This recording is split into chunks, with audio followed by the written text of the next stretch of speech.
Kita udah bersepakat tentang kewarganegaraan yang dipilih untuk anak-anak dan jelasin tentang satu komentar udah lama, mungkin plus minus dari hubungan beda negara seperti saya.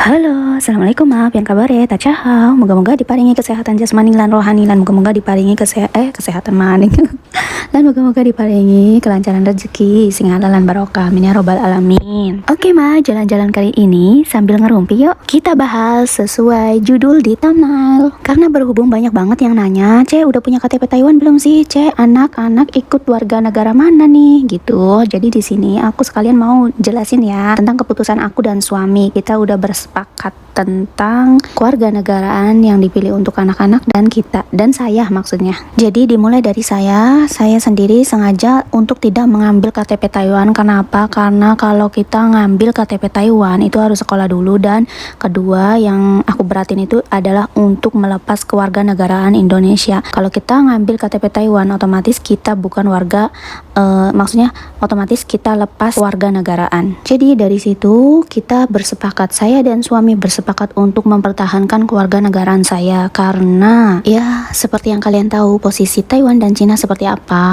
dan bagaimana saya tidak bisa jelaskan di sini secara rinci. Cuman ini antisipasi suami, karena suami terlalu, maksudnya dia itu khawatir untuk keamanan saya dan anak-anak. Jadi kalau ting bating amit-amit naudzubillah min dzalik sesuatu hal terjadi antara Cina dan Taiwan gitu, maka dengan secepat mungkin, karena saya warga negara Indonesia, saya bisa cepat pulang ke Indonesia dan bisa cepat membawa anak-anak, menyelamatkan anak-anak seperti itu. Jadi dia bisa dibilang suami berkorban demi keluarganya gitu. Oh ya, untuk anak-anak itu masih double kewarganegaraan ya. Jadi untuk anak-anak usia 0 sampai 17 ataupun 21 tahun itu mereka masih double kewarganegaraan. Nah, di umur 17 atau 21 tahun tersebut mereka harus memilih salah satu dari kewarganegaraan orang tuanya, apa mau Indo atau Taiwan gitu.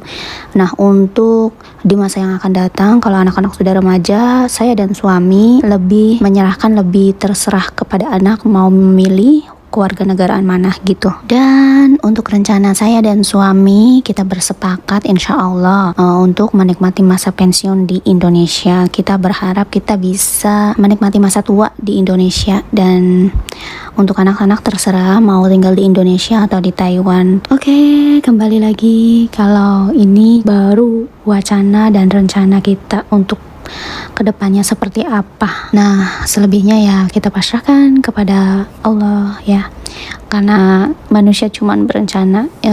Semoga mimpi-mimpi kita semua bisa tercapai ya. Kalau bahas soal mimpi nih mak, kalau aku sama suami itu sering banget kita punya wacana, maksudnya kita ngobrol-ngobrol di tengah malam saat anak-anak lagi pada tidur, itu kita ngobrol buat ngingetin satu sama lain, jaga kesehatan biar bisa menikmati masa tua bersama dalam keadaan sehat jasmani dan rohani ya. Dan untuk anak-anak tumbuh dewasa, menikah, pasti bakal sibuk dengan kehidupannya sendiri.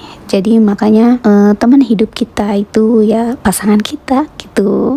Untuk yang sedang mendengarkan, untuk emak-emak, siapapun yang sedang mendengarkan, apa mimpi kalian? Boleh dong tulis di kolom komentar. Apa mimpinya? Boleh disebutin di kolom komentar. Kita sharing-sharing tentang mimpi di masa depan kita seperti apa, gambaran-gambaran wacana yang diharapkan, dan semoga mimpi-mimpi kita semua di masa depan tercapai. Amin, amin, amin ya robbal alamin. Oh ya, di sini saya mau ngejelasin tentang satu komentar udah lama, mungkin 1-2 mingguan yang lalu pernah ada komentar yang nulis, "Enaknya kalian gitu, aku sih tiap minggu ngeributin masalah uang gitu."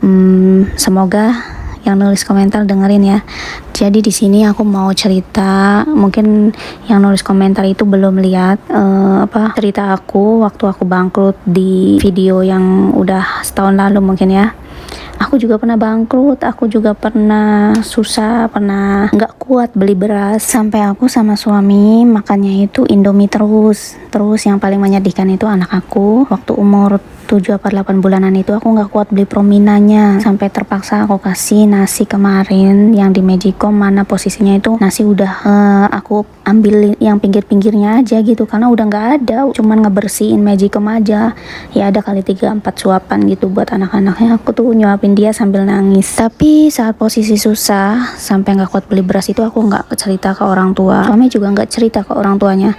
Dan posisi orang tua kita tuh mampu, kalau cuman buat bantu makan aja itu pasti langsung bisa lah, maksudnya kalau tahu anaknya nggak kuat beli beras itu pasti, nih aku transfer nih buat kamu beli beras gitu, pasti nggak bakal tega. Tapi di situ aku sama suami tuh nge-save, kita berusaha buat mandiri, susah seneng kita jalanin berdua.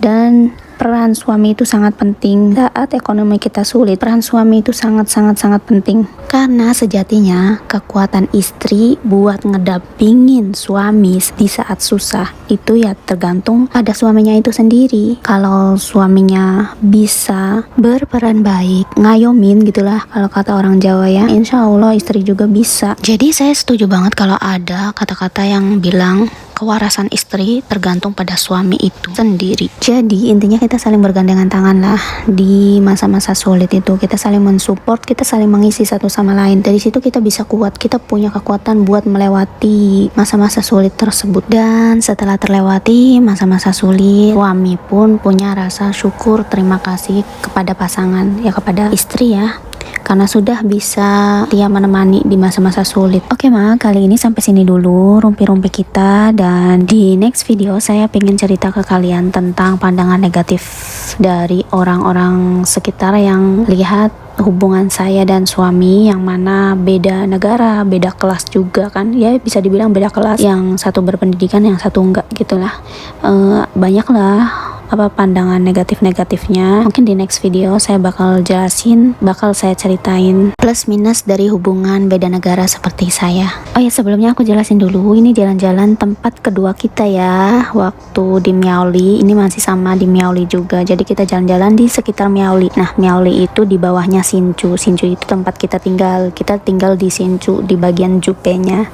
Nah, Miaoli itu di bagian bawahnya, jadi deket ya, 1,5 jam lah untuk jalan ke Miaoli, dan kebetulan kita sengaja nginep di Miaoli. Oke, sekian dulu video dari saya, rumpi-rumpi campur aduk kayak nasi uduk. Terima kasih yang udah dengerin sampai akhir video, dan semoga dalam keadaan sehat jasmani dan rohani, selalu dilindungi Allah Subhanahu wa taala. See you next video. Terima kasih. Wassalamualaikum warahmatullahi wabarakatuh. Bye bye.